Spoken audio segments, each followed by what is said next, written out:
Bonjour tout le monde, merci tellement d'être ici avec nous. Désolé, on est un peu en retard. On avait quelques enjeux techniques pour l'interprétation. Salut, moi je m'appelle Naja, je travaille au CCDP, j'organise ces différents webinaires. Alors, avant de commencer par l'introduction, présentation, quoi que ce soit, j'aimerais juste vous donner des directives pour accéder à l'interprétation. Cet webinaire va avoir quatre langues, anglais, français, cantonese et mandarin. Alors, vous avez besoin d'accéder et je vais enlever tout la prise de notes, intelligence artificielle après que je fais la présentation. Alors, pour accéder à l'interprétation dans le langage de votre choix, en bas, sur votre écran Zoom, vous voyez un petit globe terrestre. Des fois, ces trois petits points, il faut cliquer là-dessus. Et puis, vous pouvez accéder à la langage du webinaire dans votre choix. Malheureusement, Zoom est pas capable de faire la division entre cantonese et mandarin. Alors, il faut décider chinois pour mandarin et pour cantonese, ça va être portugais. Alors, malheureusement, Zoom a ce problème. Alors, c'est entre chinois et puis portugais. Sinon, il y a l'autre, c'est en français. Et si jamais vous avez des questions que ce n'est pas clair, vous pouvez envoyer des messages dans le clavardage, dans le chat. Alors, vous pouvez envoyer un message direct aux panélistes et les autres de la rencontre, ou vous pouvez envoyer des messages à tout le monde qui participe au webinaire. Alors, vous pouvez viser. Alors, merci beaucoup. Je suis à Tiohtià:ke, connu comme Montréal, sa langue, le territoire colonial, c'est les territoires non cédés, Kanien'kehá:ka et Kanesatake. J'aimerais juste vraiment dire allô à tout le monde qui a vendu, qui font une session d'écouter en gang. Alors, c'est génial. Et je veux juste dire chapeau à tous les participants. Et oui, je suis là, je vous salue de l'autre côté du pays. C'est autour de 5000 kilomètres. Ce projet, c'est vraiment précieux. Je suis tellement content que nous avons la chance de discuter en profondeur. C'est un projet qui est essentiel parce que, euh, au cours des années, on s'est rendu compte que le gouvernement s'en fout des communautés marginalisées. Le gouvernement veut pas investir dans nos communautés. Juste le fait que nos communautés se rassemblent et essaient de se regrouper pour ce type de conversation. Non, ils sont... C'est plutôt en ce moment, hein, le milieu médiatique veut mettre des communautés un contre l'autre qui sont affectées par les mêmes décisions politiques, ces mêmes crises, et il veut essayer de faire les conflits entre ces communautés. Quand le gouvernement passe pas à l'action, corrige pas les fautes ou les mensonges médiatiques et sont pas derrière la coalition de nos communautés. C'est à nous de prendre la responsabilité, de prendre soin entre nous et mettre de l'avant nos discours et continuer ce dialogue. Alors ça, c'est pourquoi en ce contexte de crise de drogue toxique et aussi dans le contexte plus large de crise de logement, c'est tellement important d'avoir ces conversations.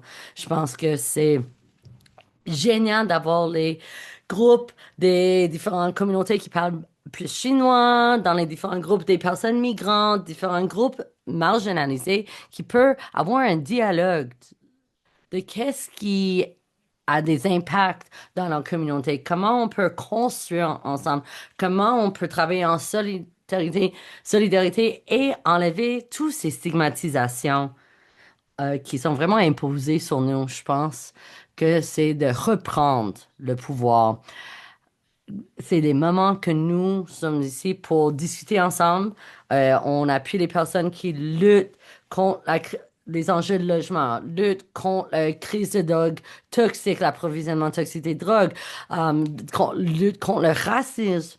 De manière quotidienne, nous sommes capables de se contrer ensemble comme les personnes marginalisées ensemble. C'est-à-dire, c'est pas juste pour nous, c'est pour les générations qui vont nous suivre, qu'on espère qu'ils vont grandir dans un vie avec moins de jugement. Ils vont pas juger les personnes qui vont dans la rue, qui vont consommer les drogues dans leur vie. Je crois que les influences vont être positives. Tant qu'à communauté marginalisée, on se met debout et on trouve les liens et on renforce nos liens de solidarité. On veut pas renforcer ces marginalisations des communautés qui consomment, des communautés qui font face à la racisme. Alors, j'ai vraiment hâte de créer une communauté avec cette conscientisation, avec sensibilisation et le fait qu'on est ici ensemble avec Yaro, Vandou. Désolée, je veux pas parler trop. Je veux vraiment de l'avant nos panélistes. Alors, si vous êtes dans Vancouver, dans d'autres provinces ailleurs, comme vous êtes, si vous travaillez dans les communautés migrantes, dans les communautés qui sont une minorité linguistique, qui partagent peut-être les expériences semblables. S'il vous plaît, passez vos coordonnées dans le clavardage. On peut tendre une main après. C'est un travail très important. C'est un travail qu'on veut voir qui va passer à travers ce pays après.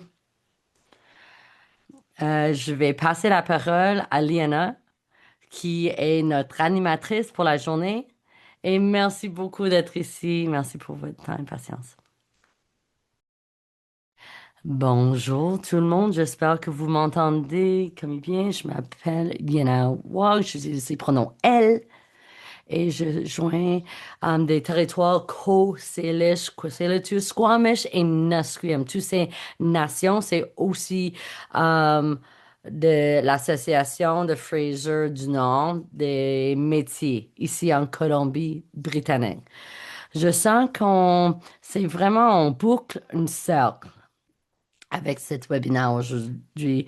Je travaille avec Yaro comme bénévole depuis un moment et je souviens pendant la programmation que nous faisions, j'avais des intérêts en travail de santé publique et j'étais vraiment mettais accent dans santé publique et la réduction des méfaits.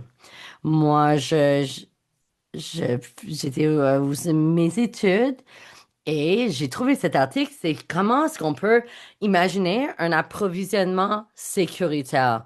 Et j'ai adoré cet article. J'ai appris tellement d'affaires dans un langage accessible. Qu'est-ce que ça voulait dire? Et regarde, 6 mois après, c'est Bev de Yarrow disait, hey, je sais que vous travaillez à votre maîtrise, mais peut-être est-ce qu'on peut travailler avec le CCPD ensemble, de faire peut-être un projet de recherche. Alors ça, c'était le début de notre relation avec Yarrow et quand j'ai commencé à travailler avec l'organisme et je réfléchis et c'est divertissant comment ça le futur est allé. Moi, je suis née, j'ai grandi en nord de Colombie-Britannique, mais j'ai vraiment passé le temps dans le centre-ville de la ville. Il y a plusieurs enjeux complexes, la consommation des drogues, les enjeux de santé mentale et la pauvreté extrême. Et j'ai pu témoigner de ce travail et aussi avec ma rôle comme personne travailleuse santé de première ligne et voir les groupes autochtones autour, j'ai pu réaliser que le travail que je fais, c'est pas juste les résultats et le monde sur le terrain, mais pourquoi c'est comme ça? Quel genre de politique on pourrait changer de améliorer l'accès à la santé et l'équité pour toutes et tous? Alors, on a Métis Nation BC. Alors, c'est le regroupement de Métis en Colombie-Britannique. Je travaille avec eux autres et j'ai hâte de continuer ce travail.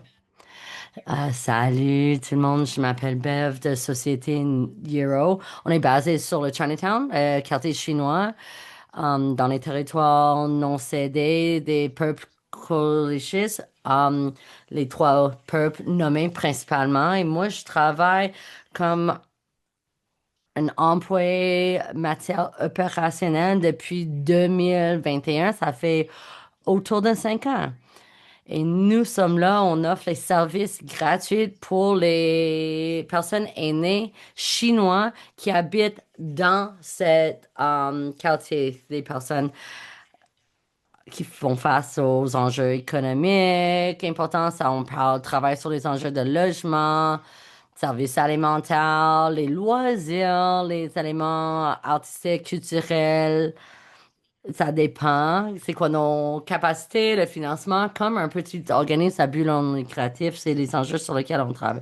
J'ai grandi dans cette ville et j'ai vraiment passé ma jeunesse dans le quartier chinois avec mes deux grands-mères qui habitent encore ici. Et c'est eux, j'ai grandi avec mes deux grands-mères. Comme une colonne non autochtone, non personne noire, de vraiment d'être eu la chance de grandir sur ces territoires avec ma culture. Et j'ai grandi autour les enjeux de gang, les enjeux des personnes qui consomment et utilisent des drogues. Et j'ai eu beaucoup d'accès aux différentes expériences qui m'ont vraiment formé pour ma vie et le travail que je fais aujourd'hui. Je suis vraiment reconnaissante des personnes autour de CCPD qui soutiennent ce projet, apportent tellement de richesse d'expérience et ont la confiance en Euro et notre projet ont pu nous aider à adapter ce projet et toutes les personnes aînées incroyables qui sont venues nous écouter. Écoutez-moi, Nicole, et vous cherchez davantage de programmation. Souvent, on va avoir ces idées, des préjugés, des biais pour nos personnes aînées qui sont plus conservateurs ou conservatrices, mais des fois, c'est vrai. Par contre, non, on a juste besoin plus de temps, un un lieu de discussion et dialogue qu'on peut présenter les informations de manière qui est accessible, gérable. Alors, pour moi, ce projet, est vraiment un départ pour quelque chose qui m'énergise beaucoup. Alors, j'ai hâte d'avoir tellement des participants. J'ai hâte à vous entendre. Merci beaucoup.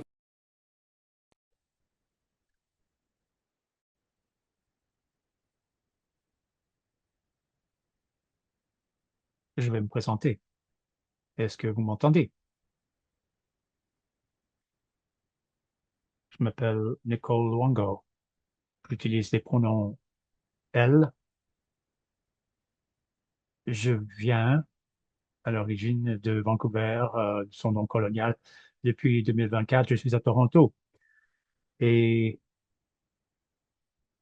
mais bon, toutes mes expériences d'origine ont été vécues à Vancouver. Je suis une analyste de changement systémique avec la coalition euh, Euh, bon, c'est un projet qui dépasse pas mal ma description des tâches habituelles. C'est pour cela que c'est tellement enthousiasmant. J'ai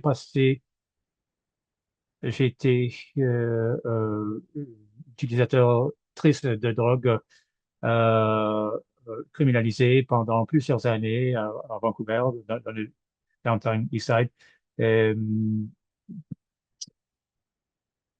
et après cette période de ma vie, j'ai fait des études en sociologie médicale, où j'ai fait de la recherche sur l'utilisation des drogues euh, et, et, euh,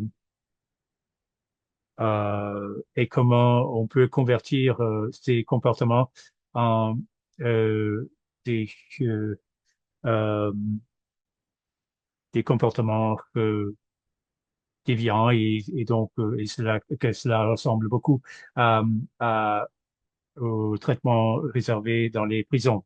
J'ai fait aussi du travail sur la réduction des méfaits ici. Bon, pour l'instant, je vais m'en tenir à ça.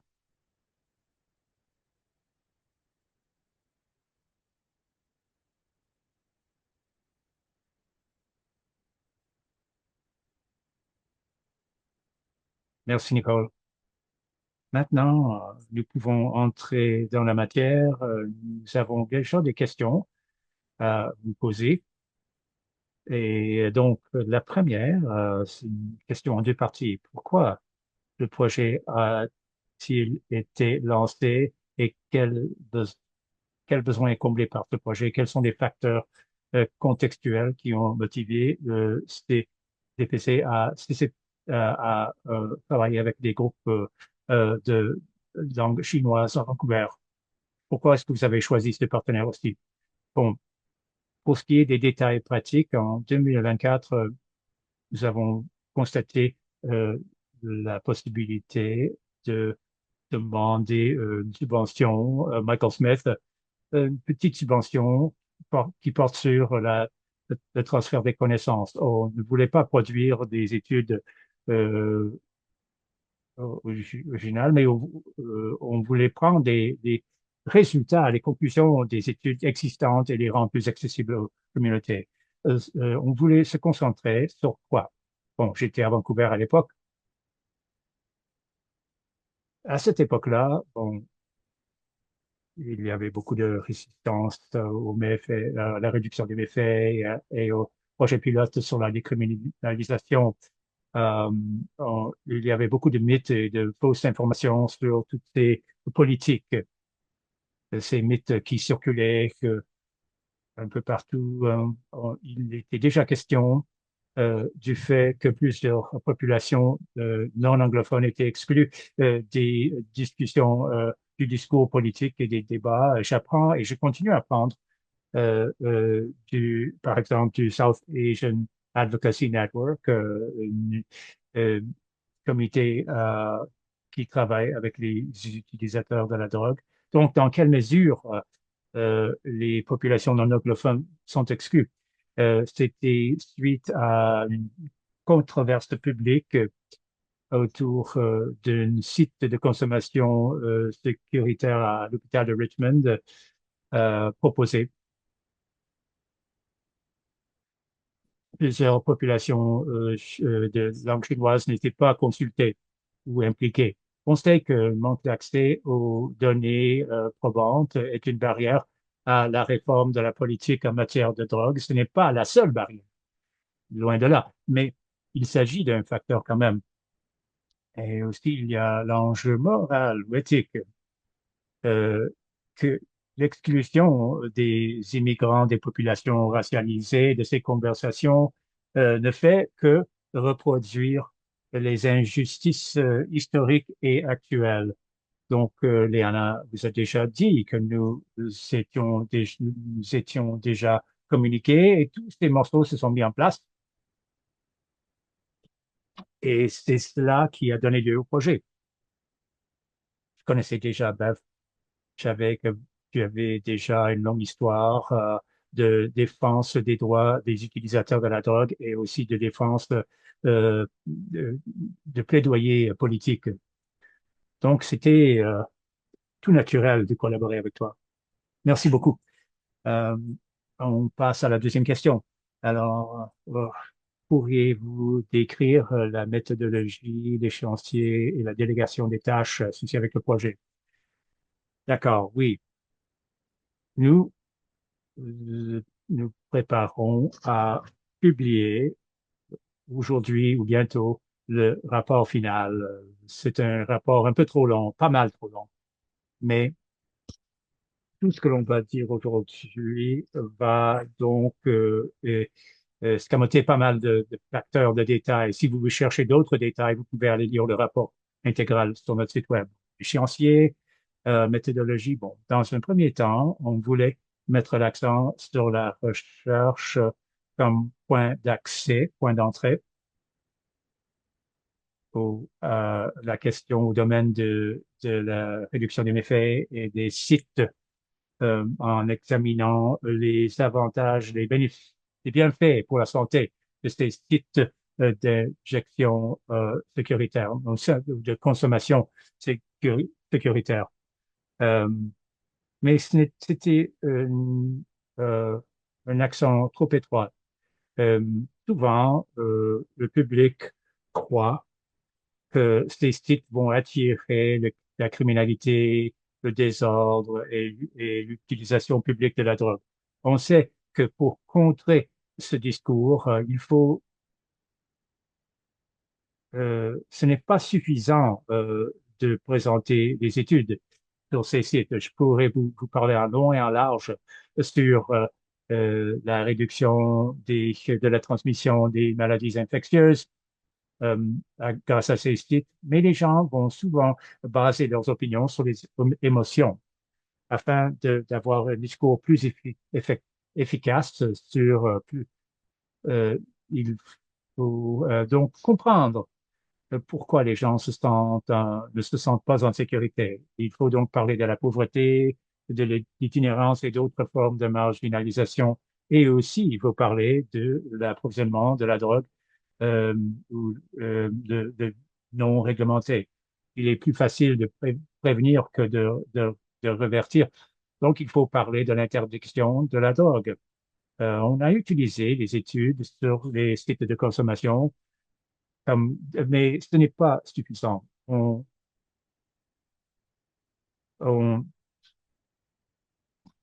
croyait que l'on pourrait attirer plus d'intérêt si on mettait l'accent sur la santé et la sécurité de la communauté, car cela aurait une meilleure incidence sur la vie quotidienne des gens. On voulait donc tenir des séances d'engagement en 2025, deux séances, mais après avoir parlé avec nos traducteurs, on a trouvé que ce ne serait pas adéquat, car on parlait à des gens qui parlaient le cantonais et le mandarin, et essayer de tout faire en une seule séance ne serait pas possible.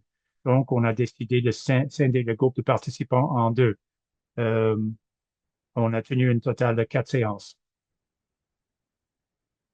L'échéancier, on a publié un dépliant de recrutement après avoir attiré un certain intérêt. On a fait un sondage référentiel pour essayer d'évaluer les attitudes et les croyances bon, pour essayer de comprendre, connaître les gens, poser des questions d'ordre démographique et aussi des questions sur les perspectives des gens sur leur propre santé, sécurité, la santé et sécurité communautaire, leur niveau de connaissance de l'utilisation de la drogue, leurs croyances et attitudes envers la drogue.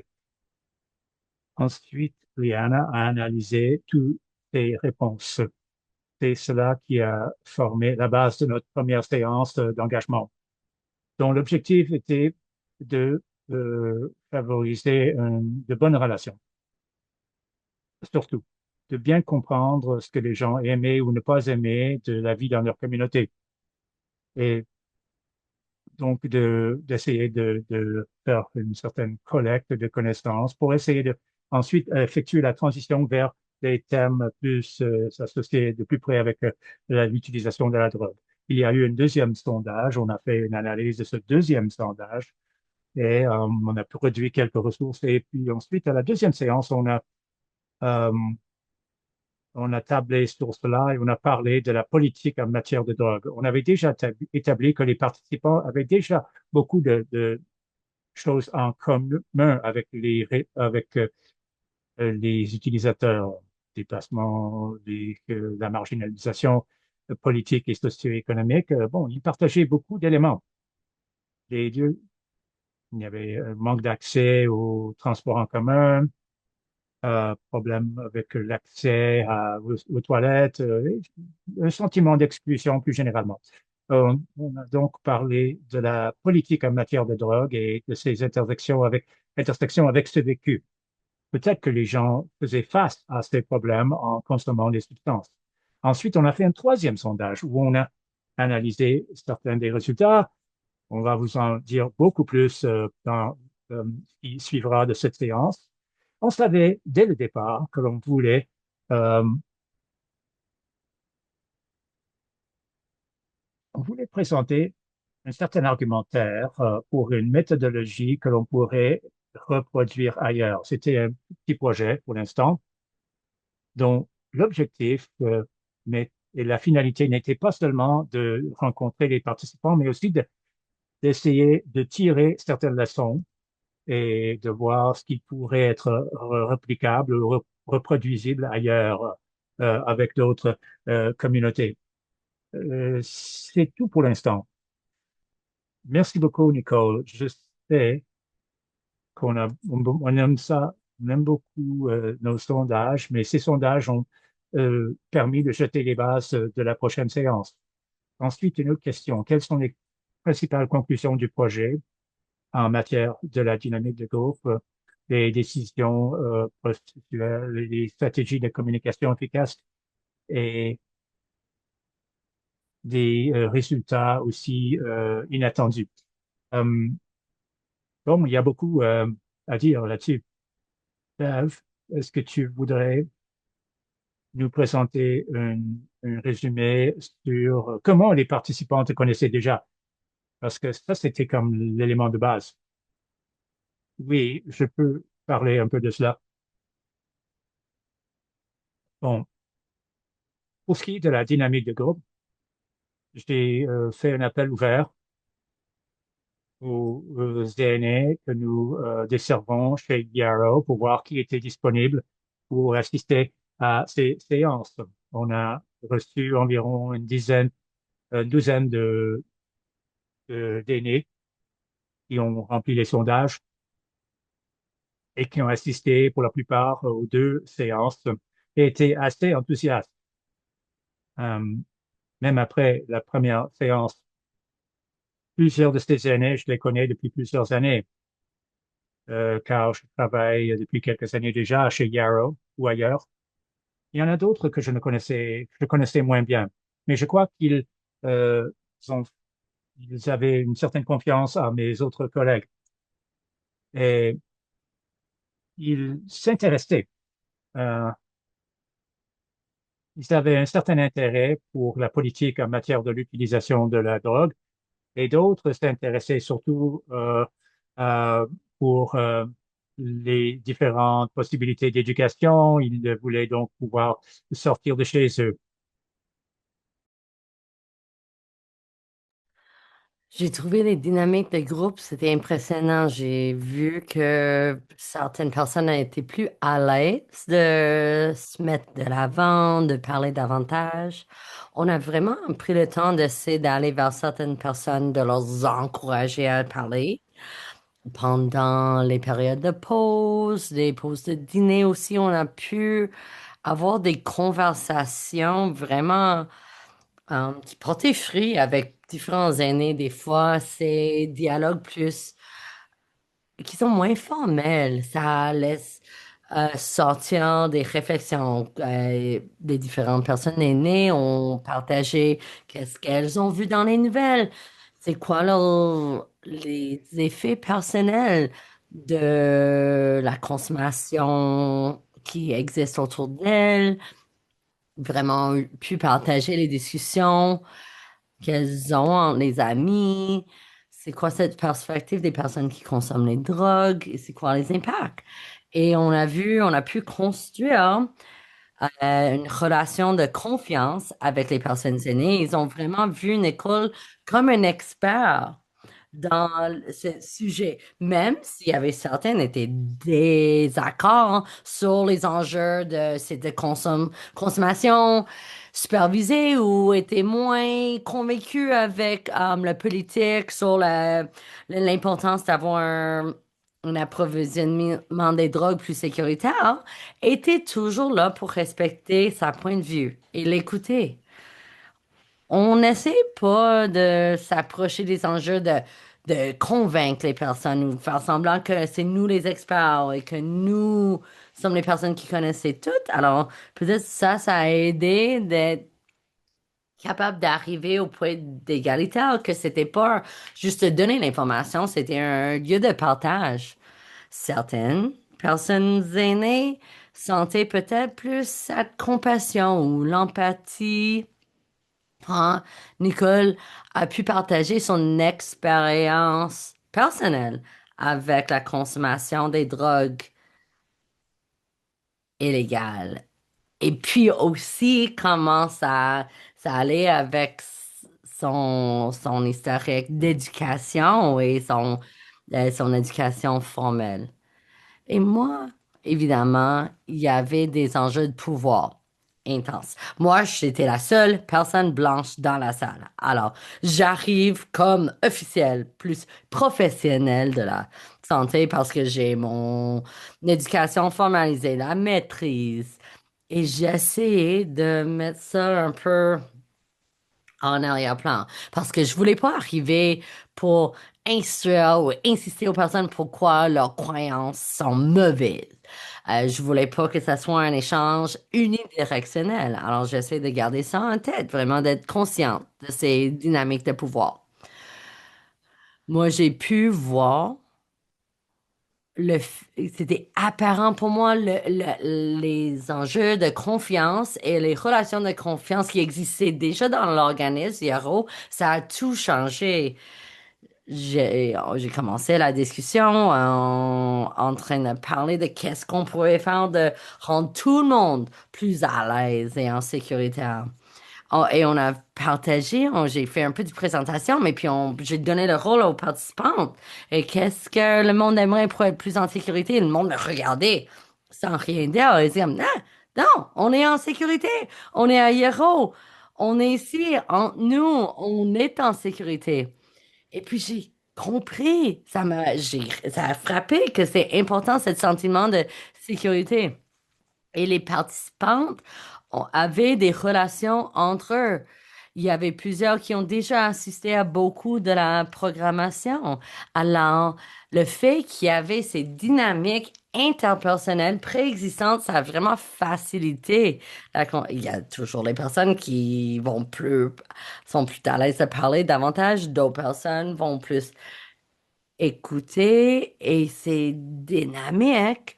Interpersonnel, c'était vraiment intéressant quand les personnes avaient des opinions très fortes dans la salle. Il y avait certaines personnes qui voulaient vraiment faire le plaidoyer et défendre les droits des réformes politiques qui sont progressives pour les enjeux de drogue et d'autres qui résistaient. Et juste voir ces dynamiques, ce dialogue, la résistance, et j'ai pu encourager pour la prochaine session, essayer de avoir une animation plus active pour que ça soit un camp contre d'autres et que tout le monde se sentait à l'aise de partager leurs opinions et leurs points de vue. Nous avons pu discuter beaucoup. Est-ce que ça valait la peine que moi je parle de mon expérience vécue personnelle? C'est quoi l'historique? Et des fois, il y a des bénéfices. Des fois, ça peut ouvrir l'esprit. Mais mon historique, ma réussite, c'est unique. C'est pas.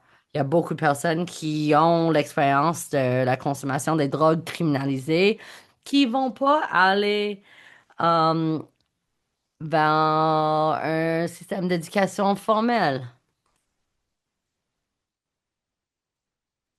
Alors, quand je parle de mes choix, c'est l'abstinence et tout ça, c'est pas tout le monde va avoir la même future ou progression que moi. Mais on a décidé de partager ma réussite personnelle pour parler que c'est unique à moi. Et je pense que ça a pu aider à une ouverture. Et les personnes ont pu partager les peurs et la colère de qu'est-ce qui soulève des enjeux créés dans les lieux où il y a la consommation des drogues. Mais je pense que ce rapport personnel a aidé. Évidemment, il y a un rapport qui est très long. On a pu séparer, c'est quoi les dynamiques plus générales, d'autres dynamiques. Aujourd'hui, dans le survol, j'ai un peu mis tout ensemble. Je pense que les personnes impliquées dans ce projet en particulier, leurs expériences, leur éducation, il y a eu une expérience très visible de cette zone de Downtown Eastside à Vancouver, dans le quartier chinois. Il y a beaucoup qui est très visible. Alors, les personnes ont souvent des croyances très intensives parce qu'il y a cette immersion quotidienne dans cet environnement, dans un quartier qui souffre de manière très visible. Pour nommer quelques autres enjeux sur ce sujet, ce qu'on a pu voir, c'était difficile de donner des définitions claires. C'est quoi le Downtown Eastside, alors cette centre-ville de Vancouver, ou c'est quoi le quartier chinois? Et non, c'est culturel, de manière politique, il n'y a pas même un géographique, c'est pas clair. Et après la première session, le monde comprenait pas exactement qu'est-ce qu'on voulait dire quand on parle de Downtown Eastside ou le quartier chinois. Alors, la deuxième session, on a pu discuter davantage d'essayer de voir c'est quoi ces définitions, d'où ça, c'est souvent ces définitions sont créées et vraiment formées par les stéréotypes. Alors, en créant ces définitions, on tombe sur les stéréotypes et crée des définitions problématiques. Non, mais quand je pense à cette quartier downtown, Eastside, cette centre-ville, je pense négative. Mais quand j'entends parler de quartier chinois, c'est une autre réflexion. Et ça m'a donné la chance de voir comme oui, il y a des personnes qui consomment, qui utilisent les drogues dans le quartier chinois. Et les, peu importe, c'est les deux quartiers, les deux lieux, les deux expériences. Les personnes vont avoir une expérience c'est l'effet des différentes politiques. Alors, juste ça, là, d'avoir passé le temps sur les définitions de ces quartiers a pu aider travailler la confiance, déconstruire les préjugés. Hum, Est-ce que maintenant tu peux parler sur les décisions prises sur un processus et aussi les stratégies de communication effectives ou efficaces? Je sais qu'une partie de ce projet, c'était de prendre une idée très complexe et le rendre accessible avec les personnes qui peut-être avaient pas un préhistorique ou une connaissance préalable. Alors, qu'est-ce que nous avons fait? Et ce qu'on a pensé que ça nous assisterait de que Bev pose ces questions.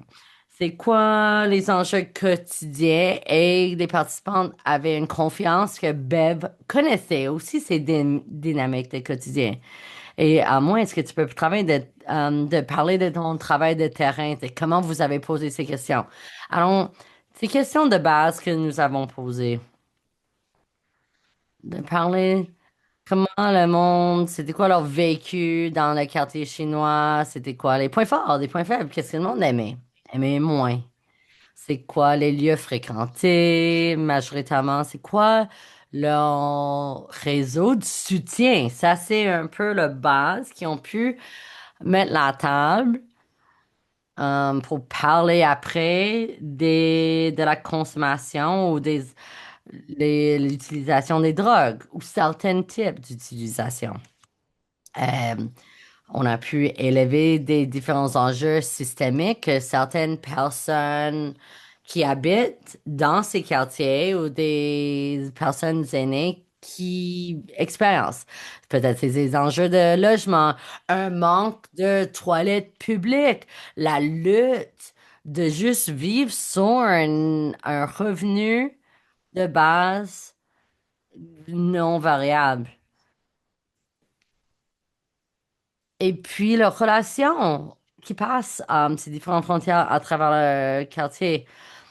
Alors, leur réseau de soutien, c'était vraiment entre eux, leur famille et leur famille choisie, et puis Hierro et des différentes cliniques qui fréquentent pour les services ou les connexions sociales. Je pense que c'était vraiment bon et ça a pu laisser la place que de juste débuter la conversation selon les personnes qui consomment, qui utilisent les drogues. C'est quoi les solutions possibles? Si on avait juste les les logements sociaux, les toilettes accessibles et publiques, les services qui pourraient bénéficier tout le monde. Ça, c'était les enjeux partagés. Comment le monde pouvait voir les enjeux économiques, pauvreté, cette ligne dure, le racisme, c'est les affaires qui font face à toutes les personnes résidentes ou la majorité des personnes résidentes dans ce quartier. Je pense que c'était très utile d'avoir une certaine alternance en l'animation entre nous deux. Je pense que la majorité de l'animation dans les premières sessions, parce qu'il y avait tellement de travail sur le terrain, Bev était la personne clé. Et puis après, tout ce travail était fait. Moi, j'ai pu rentrer de parler de la distinction, la définition entre les drogues légales et illégales. Et puis de penser c'est quoi les meilleurs ressorts euh, pour leur santé et leur vie sociale. Et oui, c'est des enjeux de euh, logement, accès aux des lieux communautaires comme Yaro. Et on a pu parler de beaucoup des personnes qui utilisent des drogues dans ces quartiers, n'ont pas accès à cette communauté, au logement, au un revenu fixe, quoi que ce soit. Et je pense que, puis, après qu'on a parlé de ça, on a pu parler des sujets sur les politiques des drogues plus particuliers. On a parlé des enjeux de cette consommation plus sécuritaire ou supervisée. Et qu'est-ce que ça veut dire dans la marginalisation? C'est quoi les différentes solutions pour les soins communautaires? C'est quoi l'accès aux services? C'est quoi les différentes références? Comment soutenir les personnes?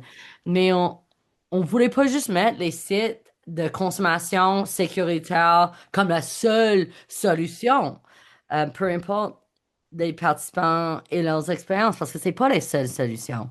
Alors, ça a pu parler d'un peu um, aller plus loin dans les réflexions et pourquoi il y a une prohibition sur les drogues. Pourquoi certaines drogues sont illégales versus légales? C'est qu'est-ce que la décriminalisation pourrait dire? C'est quoi les différentes ressources, logement et d'autres santé qui peut soutenir les personnes qui utilisent les drogues, mais pas juste ces communautés. Et les participants ont pu définir ces enjeux et ces éléments comme quelque chose d'important. Alors, dans cette session, on a parlé des réglementations juridiques. Vraiment, qu'est-ce que ça allait dire? Et les participants et participantes pensaient que c'était intéressant d'avoir un approvisionnement de drogues réglementé pourrait être quelque chose qui pourrait faciliter leur vie, même pour les personnes qui consomment pas, et leur donner une chance de sentir plus en sécurité dans leur communauté parce qu'il y avait beaucoup, c'est un élément très négatif qui fait mal quand on voit les seaux d'eau, ça c'est visible. Les personnes avaient un langage plus codifié en disant que je vois ci, je vois ça, les personnes dans un état posé où et j'ai pu peut-être l'adapter de manière plus charismatique, de capable de parler les dangers d'un approvisionnement des drogues non réglementé peut créer plus de dangers. Et si on avait accès à un approvisionnement plus sécuritaire, réglementé, ça peut changer. Et ça, c'est un enjeu quand je parle des les politiques des drogues. Les personnes tombent dans deux différents quand on parle des personnes qui parlent des personnes qui utilisent sont des criminels, vraiment récit de criminalisation, et l'autre qui tombe que les personnes qui consomment sont les personnes malades. Les deux sont des enjeux problématiques et on essaie de les contrer pour parler de comment ça peut juste être une activité neutre. C'est pas tout un diagnostic ou une pathologie, mais on voulait pas jumeler ces cas nécessairement. Alors, des fois, les personnes réfléchissait de voir comment ils voyaient les personnes avec peut-être des blessures visibles et ça voyait et ils sentaient triste et ça donnait la douleur, mais dans le même phrase. Peut-être et dire, oh, mais ces personnes devraient être criminalisées. Alors, c'était tous les montagnes russes de ces dynamiques et je sentais souvent, j'attendais parce que je savais pas où la phrase ou les opinions allaient terminer. C'était vraiment demandant ou exigeant au niveau cognitif, mais j'ai trouvé ça vraiment intéressant. Et ce qui était important de sortir, c'est l'efficacité de la répétition et un langage simple. Donc, quand j'expliquais la question des surdoses, les gens ne connaissent pas les ingrédients des drogues. Cette question des ingrédients euh, résonnait avec les gens. Les gens disaient que oui, les gens devraient connaître les ingrédients de ce qu'ils consomment. Euh, on répétait les termes sur la santé et la sécurité. Ça a simplifié beaucoup les choses. Euh, je voudrais aussi indiquer quelque chose qui a des répercussions importantes. C'est que l'on a reçu un message de l'un des traducteurs, une des traductrices qui disait que il n'y a pas de traduction directe pour le mot drogue en chinois. Donc, quand je parle de la drogue, généralement, les gens savent de quoi je parle, bien sûr, mais il n'y a pas de mot de traduction directe pour le mot drogue en chinois. Bev, veux-tu en dire un peu plus? C'est devenu un enjeu important.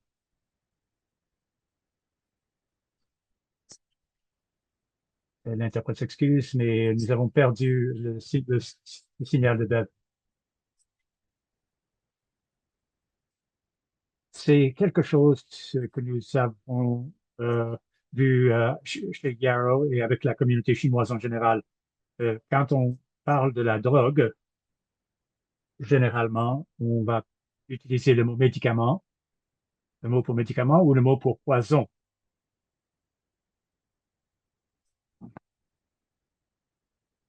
Les groupes plus progressistes ont trouvé des termes plus neutres. Par exemple, un utilisateur de substances, un utilisateur de médicaments. Mais comme ces termes ne sont pas très fréquemment utilisés, la plupart des sinophones ne les comprennent pas. Donc,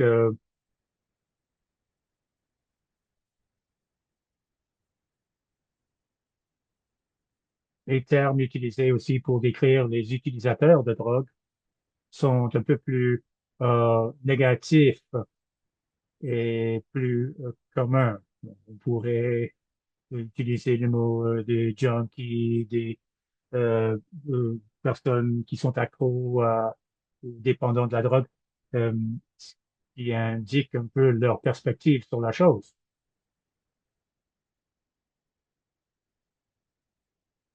C'était assez difficile à naviguer. Notre interprète JD a fait beaucoup de recherches, a essayé de lire plusieurs chroniques en chinois, locales comme en ligne, pour s'assurer de bien utiliser les bons termes, les bons vocables, qui sont aussi compréhensibles et accessibles pour les aînés. Il a fallu donc passer du temps avant et pendant les séances afin de bien clarifier les termes. Leur perspective était variée. Certains participants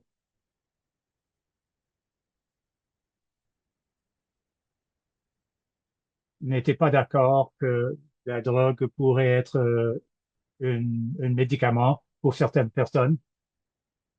C'était un, un- un bon apprentissage pour nous, les facilitateurs, et pour les participants. Ce que ça me fait dire, c'est qu'il faut produire nos propres communications afin de contrer des discours conservateurs en, en ces langues minoritaires.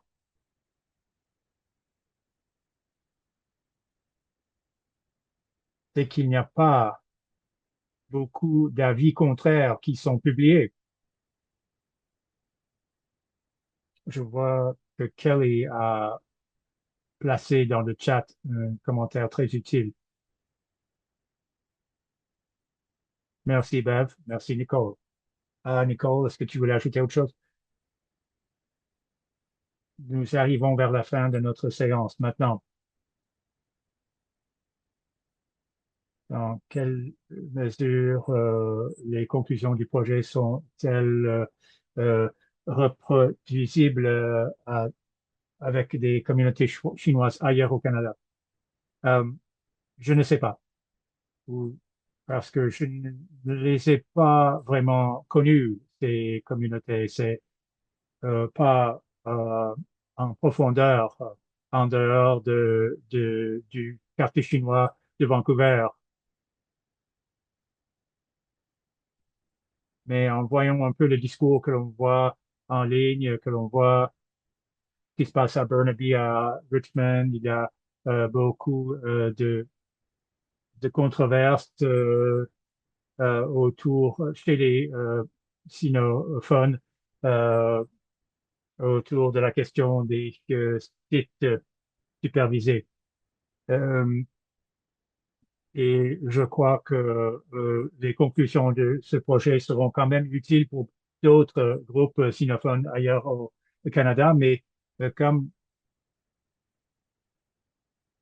mais il y a aussi une certaine spécificité à notre projet. Nous avons tenu des discussions avec des aînés chinois du Downtown Eastside de Vancouver. Donc, il s'agit d'un contexte euh, culturel et politique très spécifique. Il y a des Chinois en dehors qui ne vivent pas dans le quartier, qui regardent le downtown East Side de travers, qui ont des fausses conceptions, des fausses idées par rapport la, au quartier, tout comme peuvent avoir les communautés anglophones.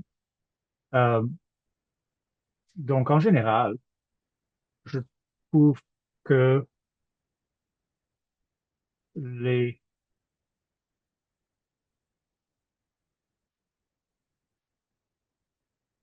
les conclusions pourront être intéressantes pour des gens qui s'intéressent à la politique en matière de drogue ou dans des communautés non anglophones. Euh, mais il y aura des éléments qui ne se traduiront pas, qui ne pourront pas se répliquer ailleurs. Et moi, je ne connais pas les communautés sinophones ailleurs au Canada, mais il me semble que dans le contexte rural ou de petites villes est très différent. Je ne sais pas à quel point ces éléments seraient applicables, bien qu'il y a des populations croissantes d'immigrants dans de petites villes, dans plusieurs petites villes. Je peux ajouter aussi que nous avons essayé dans le rapport d'essayer de distinguer entre les éléments qui sont propres au contexte de Vancouver et les éléments qui pourraient être plus généraux et qui pourraient s'appliquer euh, au travail avec les populations sinophones ailleurs ou d'autres populations non anglophones ailleurs au Canada. Il faut dire aussi que plusieurs participants ont cité les guerres de l'opium. C'est un élément, un élément que l'on aurait pu soulever ou auquel on aurait pu euh, dédier plus de discussion. Mais c'était un thème assez persistant. Plusieurs participants ont euh, présenté leurs réponses en se référant à cette histoire. Pour certains, c'était une hypothèse, c'était c'était pour certains leur perspective euh, de promotion de l'abstinence était euh, similaire à une, ou ressemblait à une approche anticoloniale. On travaille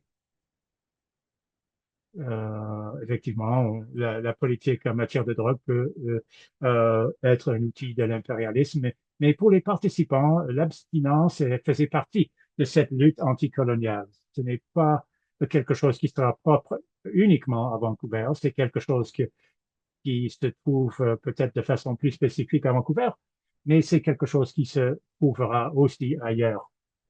Et plus généralement, euh, des questions sur des décisions en matière de processus. Que l'hospitalité est une bonne chose. La nourriture était appréciée, le fait que l'horaire était convenable, que l'on pouvait aussi imprimer les documents de manière très lisible, assurer que les toilettes étaient disponibles, ces éléments assez euh, euh, fondamentaux qui seront généralisables, bien sûr. Toutes ces choses ont ajouté à la construction de bonnes relations. Dans quelle mesure croyez-vous que les conclusions du projet peuvent s'appliquer aussi aux autres populations non anglophones? Bon, l'hospitalité, comme je vous ai dit, et aussi le fait de ne se pas présenter en un professeur qui va vous présenter la vérité. Ne n'essayez pas de convertir les gens, mais d'essayer de comprendre leur perspective. Dans tout contexte, ça c'est toujours important. Il faut toujours arriver à- avec humilité. Personne n'aime que l'on lui dise qu'il a tort et que l'on va lui corriger ses idées. Ça, c'est toujours utile. Il faut toujours se présenter euh, en sachant qu'il y a beaucoup de choses que je ne sais pas. J'étais très curieuse d'apprendre des participants qui avaient beaucoup à m'apprendre moi. Donc, j'ai beaucoup apprécié ce qu'ils m'ont offert. Ils ont été très généreux avec moi. Oui, c'est vrai.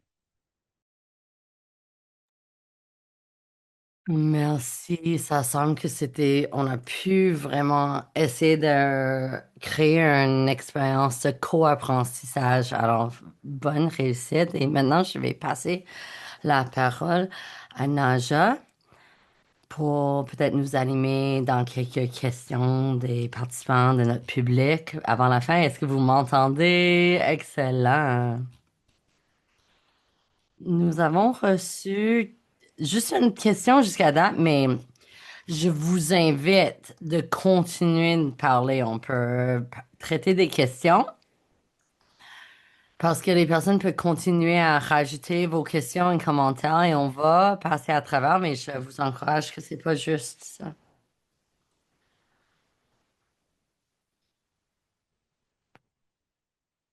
On demande est-ce qu'on encourage que les personnes s'impliquent dans les politiques municipales, de voter, aller parler avec les différents conseillers municipaux pour parler des enjeux d'approvisionnement plus sécuritaire et des différentes législations politiques des drogues.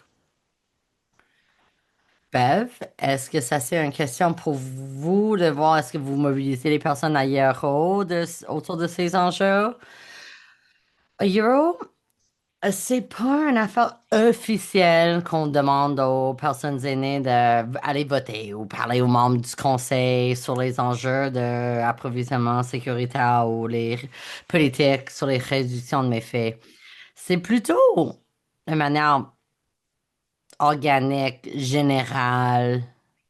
Alors peut-être quand il y a un moment que les élections arrivent, on va essayer de voir comment il peut s'inscrire pour aller voter. Des fois, j'ai des collègues qui ont cherchent information plus générale. Nous, on essaie d'assurer que les personnes aînées qui viennent à la Rose sont toujours à fuit de ce qui se passe dans le quartier. Si des changements politiques, si c'est les activités communautaires de nous ou d'autres groupes, si c'est différents bénéfices, on fait beaucoup d'annonces aux personnes aînées et dans nos réseaux sociaux, en ligne, nos activités en personne. Et c'est les aînés décident où, comment, quand ils veulent s'impliquer. Ça sent qu'il y a beaucoup de personnes qui veulent, qui aimeraient s'impliquer. Ça m'a étonné à quel point le monde avait des intérêts de s'impliquer ou comme des enjeux gouvernementaux qui étaient comme frustrés avec des décisions politiques ou de gouvernement. Et c'était vraiment aidant d'avoir un peu comme un sentiment de base partagé de cette critique. Et pour nous, ça nous aide de retourner quand on fait la traduction.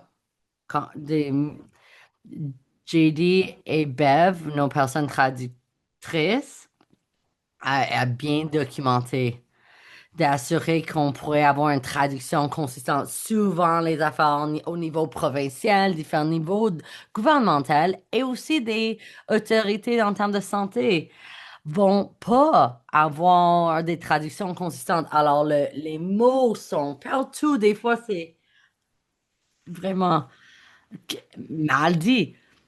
On va décriminaliser pour 3 ans, mais la poison, pas les drogues. Ça, alors, juste les mots qui étaient utilisés, c'était des fois très bien, mal dit. Parce qu'il y a comme si cet enjeu en poison, médicaments, tout ça, mais assurer qu'il y a une traduction claire. Et quand les différents niveaux de gouvernemental veulent parler des enjeux politiques, il faut qu'ils communiquent à tout leur public, leur communauté, les secteurs, et il faut que ça soit fait de manière juste et pas juste n'importe comment. Alors, si c'est en anglais, mais comment c'est traduit, c'est essentiel. Liana, je ne sais pas, avez-vous d'autres choses à rajouter? Sinon, on a des questions vraiment intéressantes. Non, non, j'ai rien à rajouter. Alors, je pense que ça vaut la peine de regarder les questions. Dans la question de réponse, on a plusieurs questions et on a quand même assez de temps qui nous reste. Alors, je vais commencer à cette première question. On parle de cet enjeu que le monde a une critique au gouvernement. Est-ce que vous pouvez parler davantage comment la pratique d'abstinence était vue comme une pratique non coloniale? Et ma compréhension de ces enjeux d'abstinence, en grandissant dans les historiques des guerres contre les opioïdes. Et peut-être c'est un lieu de honte, sa santé, où il y a l'impression que c'est un moment faible dans notre histoire, avec tous ces pouvoirs coloniaux qui partitionnaient, divisaient la Chine pendant cette guerre.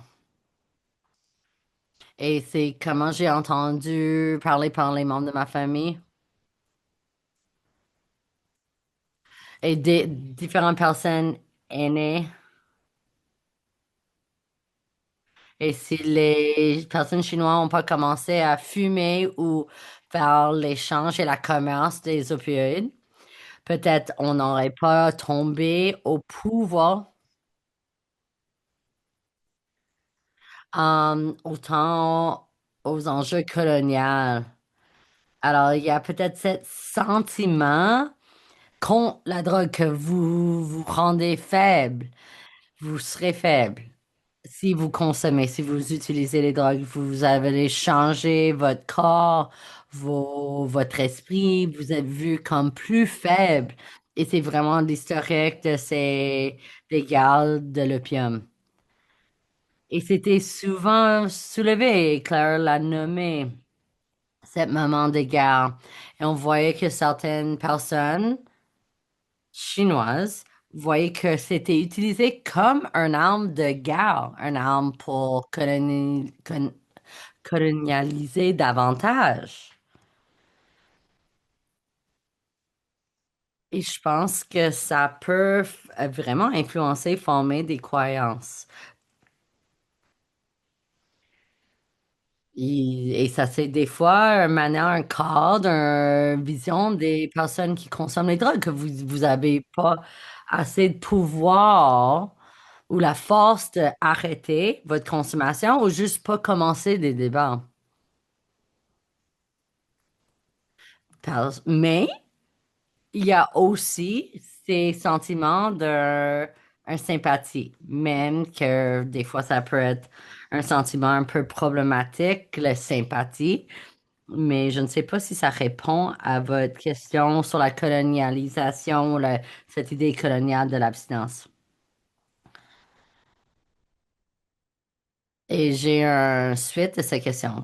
Quand on regarde des perspectives historiques, et j'apprécie vraiment l'explication et j'ai entendu ces réflexions partagées souvent dans les lieux de mobilisation, et d'être vraiment comme on veut faire des actions directes, il faut être des places où le monde, les personnes veulent pas consommer, ils veulent être vraiment présents.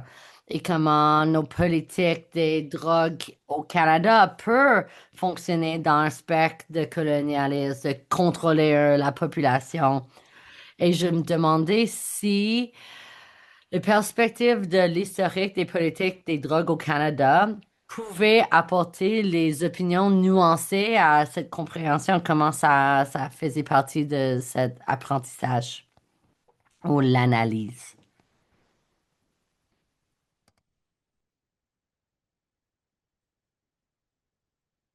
Je pourrais dire,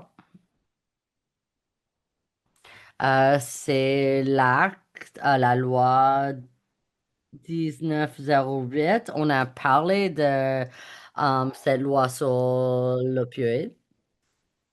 Et je pense qu'on aurait pu passer beaucoup plus de temps sur ces enjeux.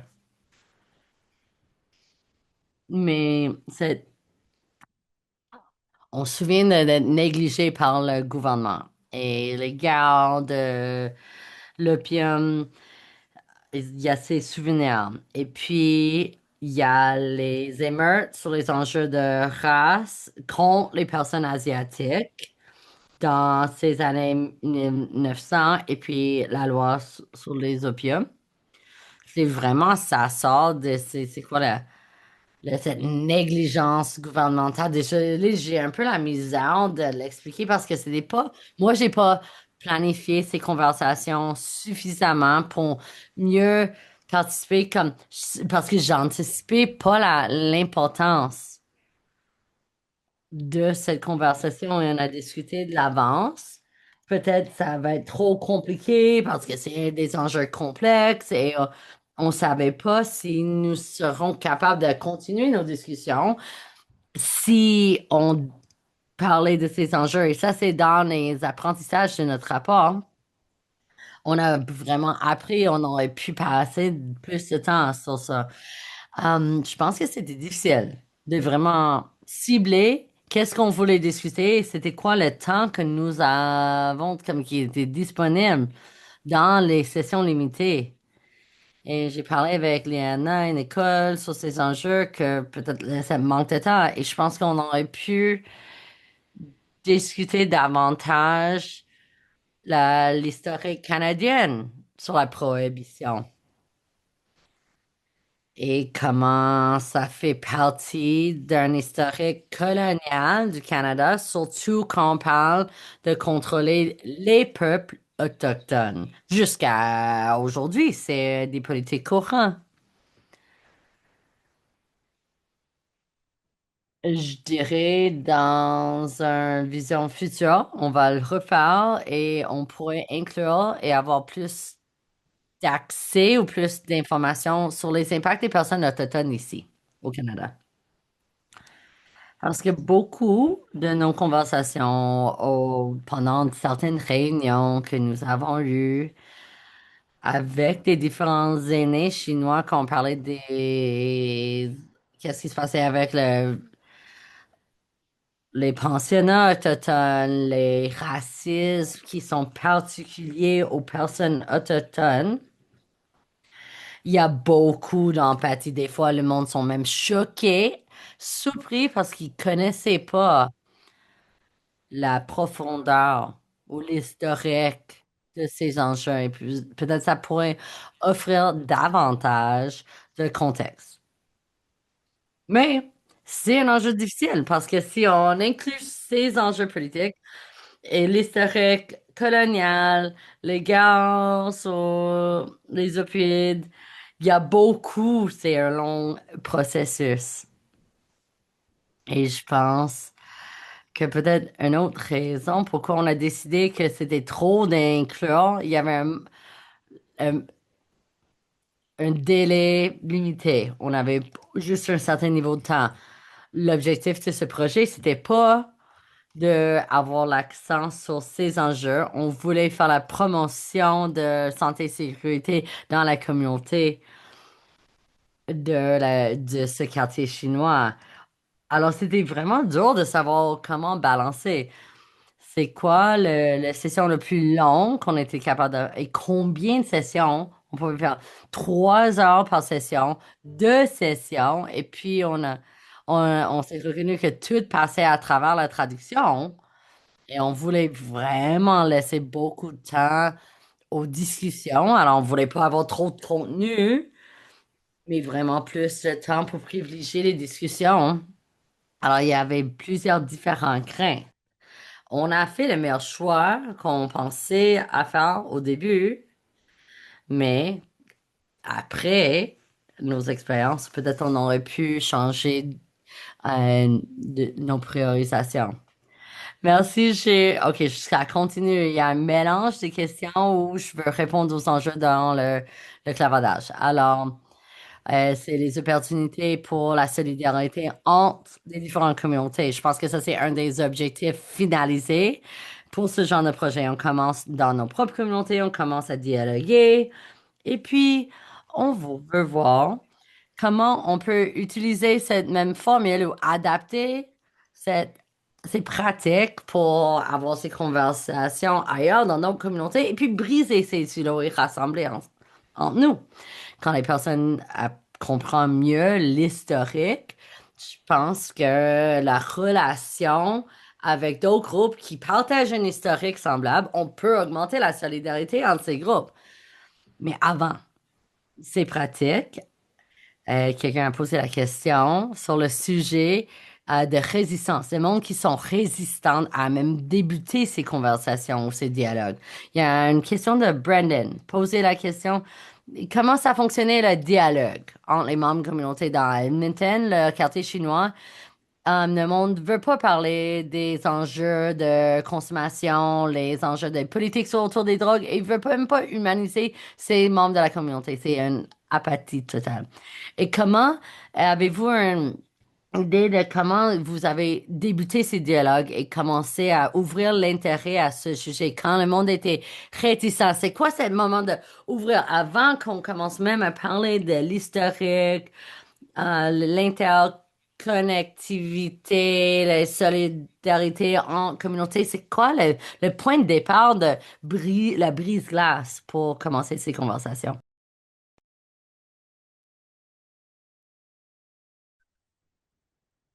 Dur à dire.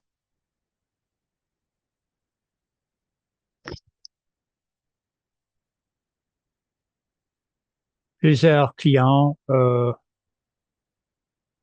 partagent avec nous leurs plaintes, leurs préoccupations face aux utilisateurs de drogue qu'ils voient dans la rue. Ça, généralement, c'est un bon point de départ pour valider leurs préoccupations et leur offrir d'autres perspectives sur la question. Et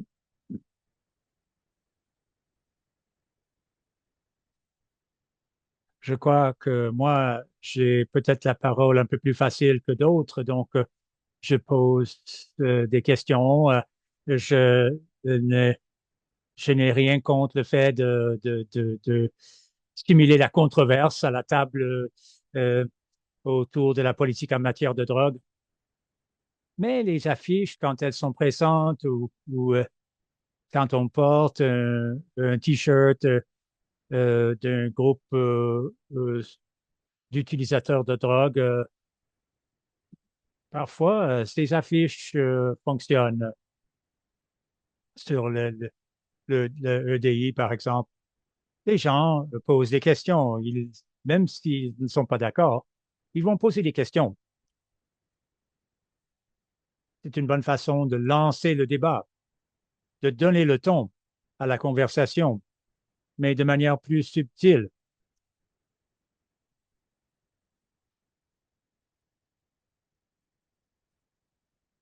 Il serait bien qu'il y ait de nouvelles affiches ou documents matériels de communication euh, dans plusieurs langues.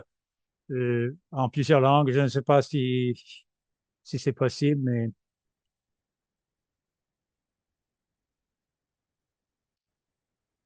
oui, donc la visibilité, les affiches indiquent que ces questions, ces enjeux sont d'actualité et que les gens devraient ou pourraient s'y intéresser.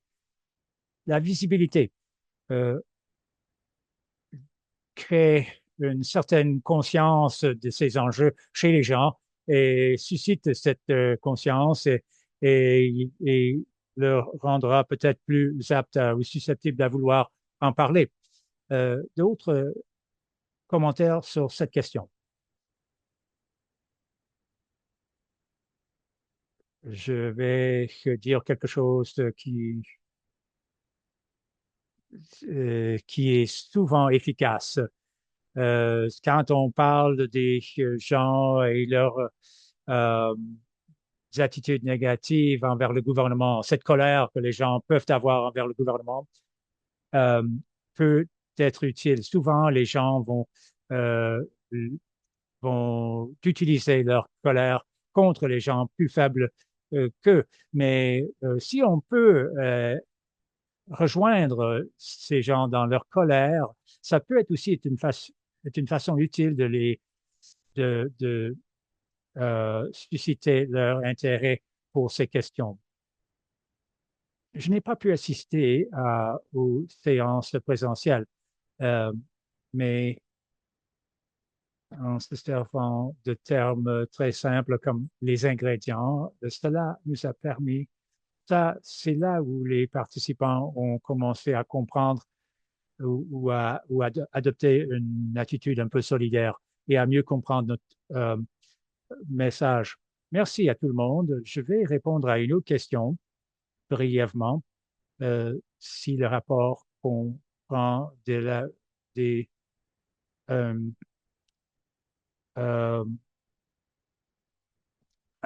euh, des éléments méthodologiques, oui, le rapport présente très intégralement la méthodologie euh, euh,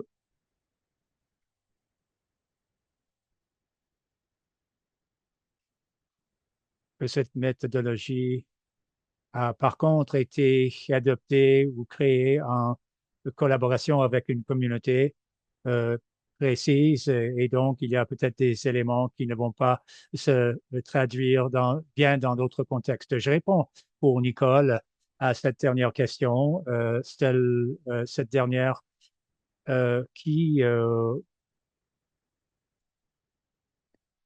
est assez complexe. Plusieurs quartiers chinois au Canada sont des endroits où les gens utilisent de la drogue ou se rassemblent. Ces endroits sont aussi détruits, démolis par le développement immobilier et la gentrification. Est-ce que l'on a parlé un peu de ces aspects-là? À l'avenir, est-ce que vous feriez cette recherche avec les vendeurs et les utilisateurs de drogue sinophones? Donc, excellente question. Alors, Vous pouvez y répondre euh, en présentant vos derniers commentaires à ce sujet.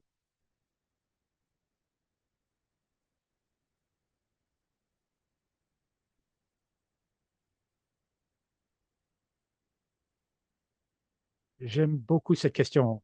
Il a fallu que je la lise 2 fois, mais c'est un aspect que l'on a essayé de relever.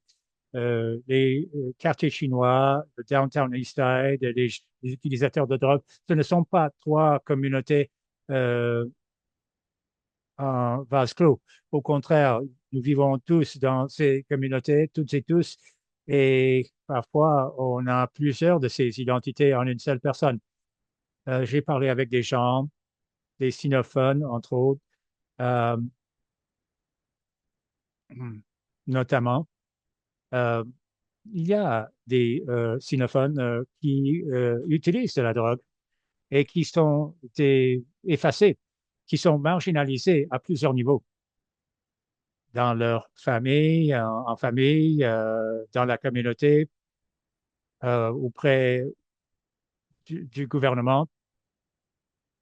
C'est souvent à cause du mythe de la minorité modèle euh, qui affuble les Chinois. Ces stéréotypes des gens de l'Est asiatique qui ont souvent un très bon niveau de scolarité. Nous avons, nous avons essayé de parler de de présenter nos critiques du gouvernement qui a de la misère à répondre à nos besoins en matière de transport, de logement. Il serait bien d'avoir des études sur les gens de, ayant un patrimoine chinois ou autrement qui sont de descendance de l'Asie du Sud, de l'Asie de l'Est, pardon, euh, mais qui utilisent de la drogue ou qui vendent. La vendent. Mais bien des quartiers chinois, ce n'est pas une coïncidence, sont des endroits qui ont vu le jour suite à des mesures de sélection du crédit. Euh, et il y a toujours eu ce courant sous-jacent de, du discours autour du soi-disant péril jaune, la peur du quartier, la stigmatisation des Chinois qui amenaient l'opium. Imaginez, l'opium a été tra traduit en Chine et maintenant ce sont les Chinois qui sont blâmés pour euh, la, l'utilisation de la drogue et pour d'autres choses qui sont vues comme des fléaux de la société, comme le travail du sexe et la pauvreté. Donc, ce n'est pas une coïncidence que notre quartier représente le carrefour de tous ces courants. Et c'est un endroit où il y a une longue histoire de déplacement systémique, mais aussi de résistance communautaire qui est à l'avant-plan de la réduction des méfaits et de l'approvisionnement supervisé.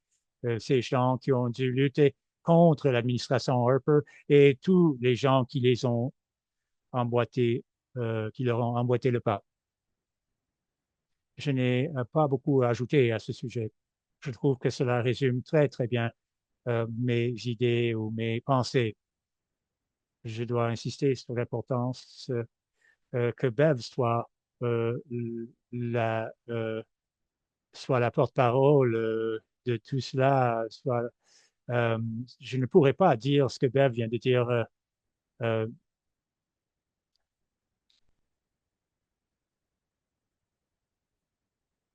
Elle a aussi très généreusement divulgué une partie de son propre vécu. C'est très utile. Est-ce qu'il y a d'autres aspects à ajouter, Liana? Non, je n'ai rien à ajouter. Je crois que Bev s'est très bien exprimé à ce sujet. Oui, je suis d'accord. Donc, nous sommes arrivés à la fin de cette discussion. Il y a des discussions très intéressantes qui se déroulent dans le chat. Il y a quelqu'un qui parle de ce discours euh, où on essaie ne, ne jamais revenir à l'époque de l'opium. Et il y a tellement de mythes auxquels on doit s'attaquer. Je suis reconnaissante envers Garou d'avoir été la scène de ces dialogues. Ces dialogues peuvent faire la différence, peuvent faire en sorte que la communauté appuie les sites d'injection supervisés au lieu de s'y opposer. Euh, D'autres commentaires de Bev ou de Nicole, de Liana?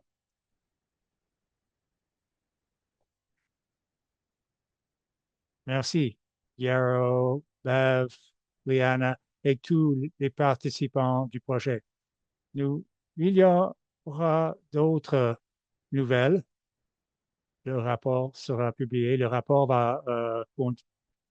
il y aura aussi un guide méthodologique. Il y aura un sommaire exécutif de 9 pages qui condensé. Il y aura, on espère aussi que l'on pourra faire davantage de travail en qualité officielle euh, que l'on peut donc euh, représenter une ressource de plus pour les gens qui s'interrogent sur la politique en matière de drogue.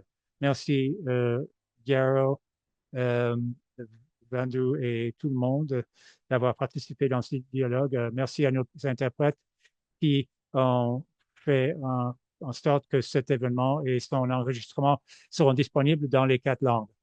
Maintenant, nous allons permettre aux interprètes de prendre une pause et merci à tout le monde, aux participants qui ont partagé leurs idées dans le chat.